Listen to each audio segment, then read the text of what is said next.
এই গাইজ সকলোকে নমস্কাৰ। আজি আকৌ আপোনালোকৰ মাজত এটা নতুন টপিক এটা লৈ আনিলোঁ। তো বহুতেই লেট হৈ গ'ল ভিডিঅ' আহোঁতে, প্ৰায় 12-13 দিন হৈ গ'ল ভিডিঅ' আপলোড নকৰা। তো আজি টপিকটো হ'বলৈ গৈছে ভিডিঅ'কনৰ ওপৰত। আৰু এটা সময়ত ভিডিঅ'কন কোম্পানী $বিলিয়ন ওপৰত আছিল সেই কোম্পানী।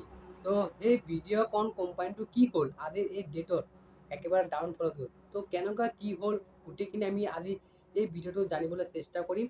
আৰু ভিডিঅ'কন ক'ৰ পৰা সৃষ্টি হৈছিল আৰু কেনেকৈ ডুবি গ'ল ভিডিঅ'কন কোম্পানীটো। তো বলক আমি আজিৰ এই ভিডিঅ'টো আৰম্ভ কৰোঁ আপোনালোকৰ মাজত। 1955 চনৰ নন্দলাল ধুতজী মহাৰাষ্ট্ৰ ঔৰংগাবাদত নিজৰ চুগাৰৰ মিল আৰম্ভ কৰিছিল। সেইটো সময়ত চুগাৰৰ নতুন বিজনেছ আছিল, মানে সেইটো সময়ত নতুন সেইটো বিজনেছ আছিল সিহঁতৰ। আৰু গাখীৰ বিকা ফেমিলিটো লাখ টকা ইনকাম কৰিছিল। দয়ালজী বুঢ়া হৈ গ'ল গাখীৰৰ বিজনেছ কৰোঁতে কৰোঁতে, তেতিয়া সেই বিজনেছটো তাৰ ল'ৰাৰ হাতত দিলে। এতিয়া বুঢ়া হৈ গ'ল, সেইটো কৰিব যেতিয়া বুঢ়া হৈ গ'ল তেতিয়াতো কৰিব নোৱাৰে, সেইকাৰণে ল'ৰাৰ হাতত দি দিলে সেই বিজনেছটো, গাখীৰৰ বিজনেছটো। সেই ল'ৰাজনৰ নাম আছিল বিনুগোপাল। আৰু বিনুগোপালৰ পুৰণা বিজনেছটো ভালেই চলি আছিল, কিন্তু তেওঁৰ কিবা এটা নতুন কৰিব মন গৈছিল। মানে গাখীৰৰ বিজনেছটো ভালেই চলি আছিল, বেয়া চলা নাই। তাৰ মধ্যেও মানে বিনুগোপালৰ কিবা এটা ভাল কাম কৰিব মন গৈছিল। 1986 চনত আদিগম ট্ৰেইনিং আৰম্ভ কৰিল। পেপাৰ টিউব মেনুফেক্সাৰৰ কাম আৰম্ভ কৰিছিল। আৰু বেণুগোপাল ইঞ্জিনিয়াৰো কৰা আছিল আৰু ইলেক্ট্ৰিকেল ট্ৰেইনিঙো লোৱা আছিল। বেণুগোপাল 1980 চনত মাৰ্কেটত নটিচ কৰিছিল, আৰু সেই সময়ত কালাৰ টিভি বহুত ডিমাণ্ড হৈ গৈছিল। বেণুগোপালে 1980 চনত সেইটো সময়ত বিকিছিল, কালাৰ টিভি বহুত ডিমাণ্ড বাঢ়ি গৈছে।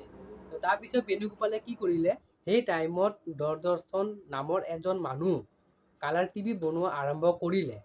1980 চনত টিভিটো আৰম্ভ কৰিলে। তেওঁৰ নাম হৈছে দূৰদৰ্শন, নামেই এনেকুৱা দূৰদৰ্শন।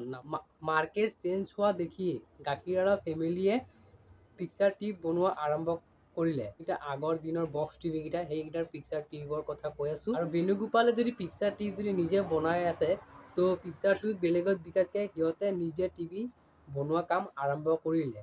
কাৰণ বেণুগোপালে পিকচাৰ টিভি নিজে আৰম্ভ কৰিছিল, তো সেই ভাবিছিল বেলেগক বিকাতকৈ নিজে পিকচাৰ টিভি বনাই চেল কৰিব। আৰু 1991 চনত ইণ্ডিয়া প্ৰথমখন টিভি লঞ্চ কৰিলে, কালাৰ টিভি। কোম্পানীৰ নাম আদিগম ট্ৰেইনিঙৰ পৰা ভিডিঅ'কন ৰাখিলে। আৰু আদিগম ট্ৰেইনিংটো মই কেলৈ ক'লোঁ, আদিগম ট্ৰেইনিং 1986 চনত সিহঁতে এটা আদিগম ট্ৰেইনিং চেণ্টাৰ আৰম্ভ কৰিছিল। সেই প্ৰথম আদিগম সেই প্ৰথম নামটো চেঞ্জ কৰি নামটো ৰাখিলে ভিডিঅ'কন। সময়ত ফৰেন ব্ৰেণ্ডৰ মাল বেছি ইণ্ডিয়াত চেলিং হৈছিল। ইনপুট ডিজাইনৰ বাবে বেছি দাম আছিল ফৰেন ব্ৰেণ্ডৰ মালকেইটা। ভিডিঅ'কন মাৰ্কেটত আহিল, তেতিয়া মিডল ক্লাছ মানুহে টিভি কিনিব পাৰিছিল, কাৰণ ভিডিঅ'কনৰ টিভিৰ প্ৰাইচ বহুতে কম আছিল। আৰু ফৰেন ব্ৰেণ্ডৰ টিভিকেইটা বহুত দাম আছিল, সেইকাৰণে কিছুমানে কিনিছিল 50% কিনিব পৰা নাছিল। সেইবাবে ভিডিঅ'কন আহোঁতে চবে কিনিব পাৰি। আৰু ইয়াত কালাৰ টিভি পুৰা হিট হৈ গ'ল, পুৰা চলিব ধৰিলে। আৰু গাখীৰৱালা ফেমিলিটো পুৰা কনজুমাৰ গৰম কৰি দিলে। আৰু এইটো মাত্ৰ আৰম্ভণিহে আছিল, আৰু আগত আছেই। আৰু কালাৰ টিভি ওলোৱাৰ পিছত আৰু এটা গেপ পালে, হোম এপ্লায়েন্সি মাৰ্কেট। আৰু 1990 চনত ভাৰতৰ ইকনমিক লেবেলাইজেশ্যন আৰম্ভ হৈছিল, কাৰণ ফৰেন ব্ৰেণ্ডৰ এণ্ট্ৰি বেছি বাঢ়ি গৈছিল আৰু ডেইলি নতুন প্ৰডাক্ট লঞ্চ কৰিছিল। আৰু ফৰেন ব্ৰেণ্ডৰ বস্তু এনেকৈ ওলোৱাৰ কাৰণে ভিডিঅ'কনৰ এটা ফাইদা হৈছিল, কাৰণ ব্ৰেণ্ড বিচাৰি আছিল। সেইটো সময়ত ভিডিঅ'কনে আছিল ইণ্ডিয়াত একমাত্ৰ ব্ৰেণ্ড। আৰু সেই সময় ঘৰৰ বস্তু বহুত প্ৰয়োজন হৈছিল, ৱাশ্বিং মেচিন, ফ্ৰিজ আৰু কিবা কিবি আছিল, সেইকেইটা প্ৰয়োজন হৈছিল। আৰু হোম এপ্লায়েন্সিৰ ডিমাণ্ড বাঢ়ি আছিল। আৰু এটা ভাল খবৰ, 1991 চনত ইকনমিক্স ৰিফৰ্মছত গভৰ্ণমেণ্ট ফিচাৰী ছাপোৰ্ট কৰিব আৰম্ভ কৰিলে, আৰু ভিডিঅ'কন পুৰা ছাপোৰ্ট পালে। আৰু এনেকৈ 1995 চনত হোম এপ্লায়েন্সিৰ নতুন প্ৰডাক্ট লঞ্চ কৰিলে। আৰু ইয়াৰ মাজতে দুটা কোম্পানী টক্কৰ দিলে ভিডিঅ'কনত, কেলভিটাৰ আৰু গডৰেজ কোম্পানী। এই দুটা কোম্পানী টক্কৰ দিলে ভিডিঅ'কনক।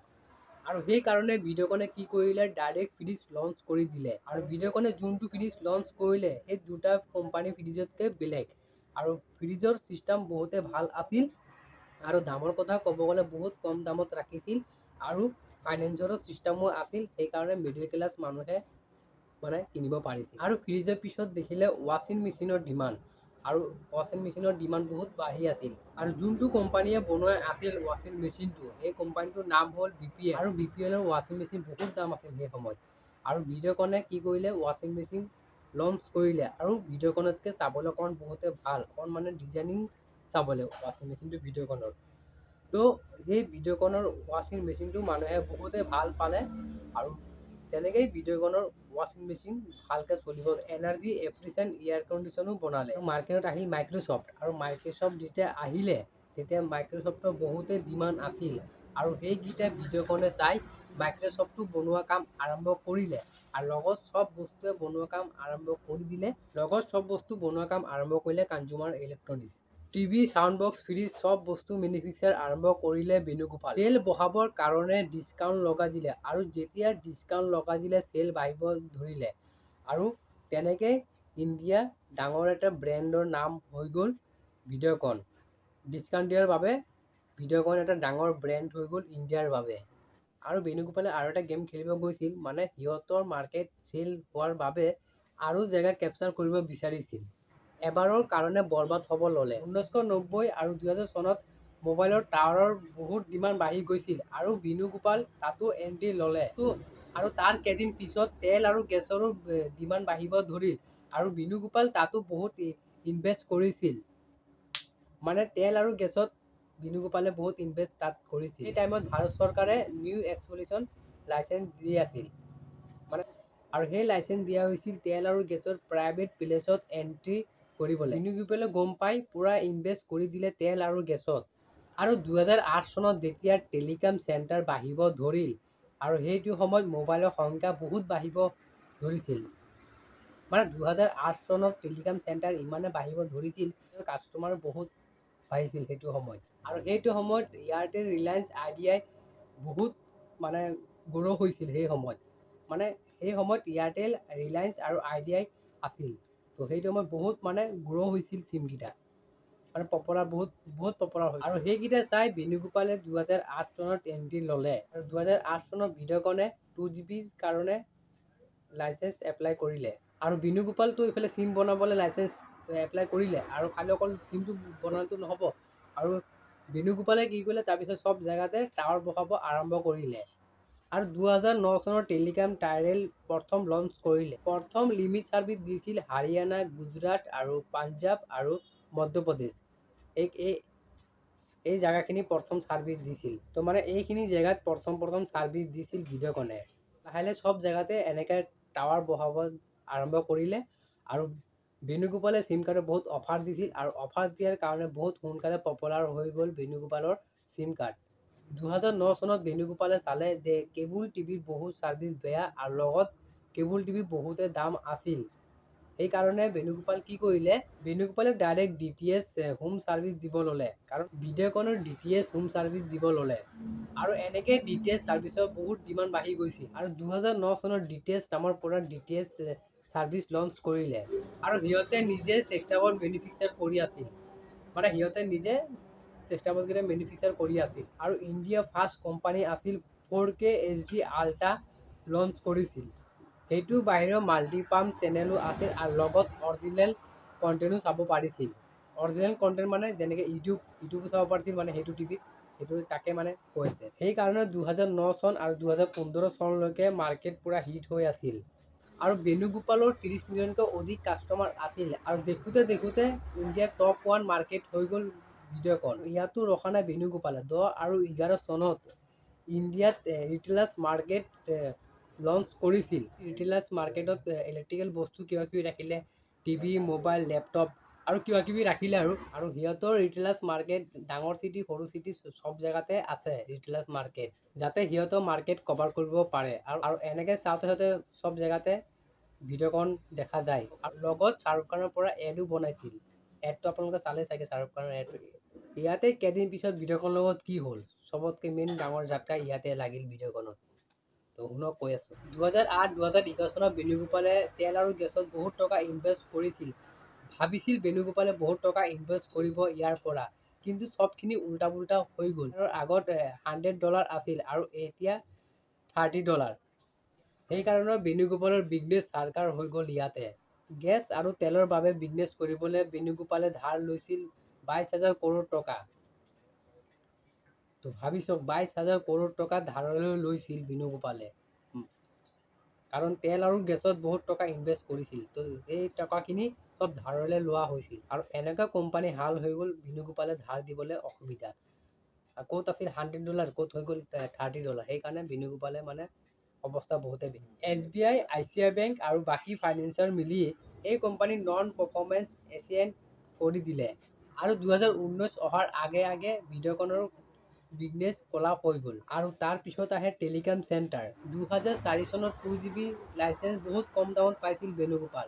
যেতিয়া CBI ইনকুৱাৰী কৰিলে, তেতিয়া CBI গম পালে চব স্কেম হ'ল। এইকেইটা চব স্কেম হৈছিলে লাইচেন্সৰ বাবে। কিন্তু সেই সময়ত ভাৰত চৰকাৰ লাইচেন্স যে দিছিল, তেতিয়া ডাঙৰ প্লেয়াৰকেইটাকে লাইচেন্স দিয়া হৈছিল। যেতিয়া স্কেমৰ কথা সুপ্ৰিম কোৰ্টে গম পালে, তেতিয়া ভিডিঅ'কনৰ লগত 21টা কোম্পানী লাইচেন্স কেঞ্চেল কৰিলে। তো ভাবি চাওক, ভিডিঅ'কনৰ লগত 21টা কোম্পানী লাইচেন্স কেঞ্চেল কৰিলে। চব মানে এইকেইটা স্কেম আছিল। আৰু এই 21টা কোম্পানীৰ ভিতৰত এয়াৰটেলো আছিল আৰু লগত ভিডিঅ'কনো আছিল। লাইচেন্স কিনাৰ পইচাও গ'ল, লগত লাইচেন্সো গ'ল, আৰু এতিয়া নতুনকৈ লাইচেন্স কিনিবৰ কাৰণে পইচাও নাই। আৰু মাৰ্কেট যিকেইটা আছিল সেইকেইটা এয়াৰটেল কোম্পানীক বিকি দিলে। ভিডিঅ'কন DTH প্ৰথম ভালেই আছিল, লাহে লাহে ডিছ টিভি আৰু টাটা স্কাই মাৰ্কেট ল'ব ধৰিলে। দামো কম আছিল আৰু ভিডিঅ'কনতকৈ ছাৰ্ভিচো ভাল দিছিল। সেইকাৰণে মানুহে সেইকেইটা চিফ্ট হৈ গ'ল, কাৰণ ছাৰ্ভিচো ভাল আৰু দামো কম, চিফ্টটো হ'বই না। আৰু 2016 চনত ইণ্টাৰনেটৰ বহুত হাই লেভেলত বাঢ়ি গৈছিল, কাৰণ 2Gৰ পৰা 4G, 4Gৰ পৰা 5G আহি গ'ল, আৰু সেইকাৰণে DTH কাষ্টমাৰো ডাউনফললৈ গ'ল। আৰু বিজনেছত যদি লাভেই হোৱা নাই, তো বিজনেছ ৰাখি কি লাভ। আৰু 2018 চনত ডিছ টিভিৰ লগত ভিডিঅ'কন একেলগ হ'ল, আৰু ৰিটেইলাৰ্ছ মাৰ্কেট যোনটো আছিল সেইটো ভাল নাছিল। যিহে চেল আছিল সেইটোৱে ফ্লিপকাৰ্ট আৰু এমেজনে খাই দিলে। আৰু এইকেইটাতো ছাইড বিজনেছ আছিল বেণুগোপালৰ। আৰু মেইন বিজনেছটো কি আছিল তো বলক কৈ আছোঁ। মেইন বিজনেছটো হৈছে কনজিউমাৰ ইলেক্ট্ৰনিক। 2005 পৰা কোৰিয়ান ব্ৰেণ্ড এন্ট্ৰি হৈছিল। চেমচাং, LG কোম্পানীয়ে ইনভাৰ্টাৰ, ৱাশ্বিং মেচিন আৰু স্মাৰ্ট ৱাশ্বিং মেচিন এইকেইটা লঞ্চ কৰিলে। চেমচাং, LG ভিডিঅ'কনতকৈ মডেলিং বস্তু লঞ্চ কৰিছিল, আৰু মানুহে মডেলিং বস্তুহে ভাল পাইছিল। কাৰণ পুৰণা বস্তু কোনে ভাল পায়, মানে মানুহে মডেলিঙৰ লগত চলে না। তো সেয়েহে মানুহ মডেলিং বস্তু ভাল পাইছিল, আৰু এনেকৈ ভিডিঅ'কনৰ চেলিং বহুত লাহে লাহে কমিব ধৰিল। আৰু ভিডিঅ'কনে বহুত কম দামী বস্তু বনাই আছিল। আৰু 2000 চনত LCD টিভি বহুত দাম বাঢ়ি গৈছিল, আৰু সেই সময়ত ডাঙৰ ডাঙৰ টিভিকেইটা মাৰ্কেটত নাইকিয়া হৈ গৈছিল। আৰু যেতিয়া মাৰ্কেটত গায়ব হৈ গৈছিল, তেতিয়া Samsung, Sony LCD TV launch কৰিলে। বহুত কম দামত চেল কৰি আছিল ছনী আৰু চেমচাং। আৰু ভিডিঅ'কনে সময়ত একো কৰিব নোৱাৰিলে, আৰু ভিডিঅ'কন টিভি বহুতে দাম আছিল, সেইকাৰণে মানুহে কিনিবলৈ বন্ধ কৰিলে। সেইকাৰণে মানুহে বেছি এটেক কৰিছিলে ছনী আৰু চেমচাঙৰ ওপৰত। আৰু 2019 অহাৰ আগে আগে ভিডিঅ'কন কোম্পানী, টিভি, ৰেফ্ৰিজাৰেটাৰ, ৱাশ্বিং মেচিন কোম্পানী বন্ধ হ'ব ধৰিল। 19ত বন্ধ হৈ গৈছিলে, আৰু 2021 চনত বেদান্ত গ্ৰুপে 2962 কৰোৰে এনকুৱাৰী কৰি ল'লে। তো মাৰ্কেটটো আকৌ মানে লৈ ল'লে বেদান্ত গ্ৰুপে। আজিৰ ডেটতো আপোনালোকে কিছু কিছু ঘৰত ভিডিঅ'কন বস্তু দেখা পায়। তো কিহৰ কাৰণে দেখা পাইছে? বেদান্ত গ্ৰুপে এই কোম্পানীটো কিনি লোৱাৰ কাৰণে দেখা পাইছে আপোনালোকে। তো এই আছিল আজিৰ ভিডিঅ'। তো কেনেকুৱা পালে এবাৰ নিশ্চয় কমেণ্ট কৰি জনাব, আৰু চেনেল যদি কোনোবা নতুনকৈ আছে চেনেলটো ছাবস্ক্ৰাইব কৰি দিব, আৰু এনেকুৱা ইনফৰমেশ্যন ভিডিঅ' আপোনালোকৰ মাজত লৈ আনিম। তো আজিলৈ ইমানে, বাই বাই।